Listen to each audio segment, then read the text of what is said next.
हे guys good morning. तर आज होता सेकंड पेपर आणि कालचा पेपर खूप छान गेला. म्हणून त्याच कॉन्फिडन्ससोबत मी आजच्या पेपरलाही जात होते आणि आज मला फार उशीर झालेला निघायला आणि मी गाडी घेऊनच जाते कॉलेजला. कारण ॲज यू नो की माझा पास संपला तर मी तुम्हाला मागच्या ब्लॉगमध्ये बोललेली की मी कशी पण जाते. तर मग असंही खर्च जास्त होतोच. मग म्हटलं जाऊ द्या गाडीनेच जाऊयात, सारखंच पडतं. मग मी गाडीनेच जाते. पण स्टिल मग थोडासा उशीर झालेलाच होता. त्यानंतर पेपर वगैरे दिला. त्यानंतर आमचं थोडंसं डिस्कशन चालू होतं आणि मग नंतर माझी फ्रेंड मोक्षदा तिने मी विचार केला, की आम्ही बाहेर जाऊयात आपण बाहेर जाऊयात खायला. कारण खूप भूक लागली होती आणि सकाळी मी फक्त ॲपल खाल्लेलं. सो आम्ही बर्गर किंगला गेलेलो. तिथे हा मील घेतलेला बर्गर, कोक आणि फ्राईजचा. तो एन्जॉय केला. त्यानंतर घरी आले आणि घरी आल्यावर तर मला इतकी झोप, बापरे! सुचतच नव्हतं. कारण काल रात्रभर मी जागी राहिलेली असेल स्टडीसाठी.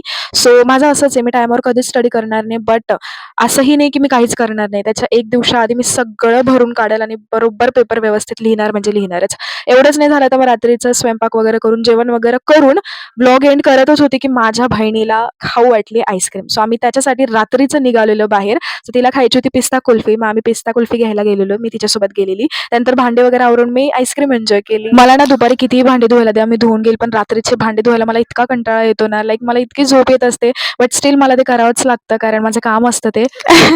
त्यानंतर तुम्ही बघता इथे आईस्क्रीम माझ्या कुर्त्याला मॅच मॅच झाली. ट्विनिंग केलं त्या दोघांनी. That's it. Thank you for watching. भेटूयात उद्याच्या व्लॉगला. Don't forget to subscribe my channel for more such my बडबड.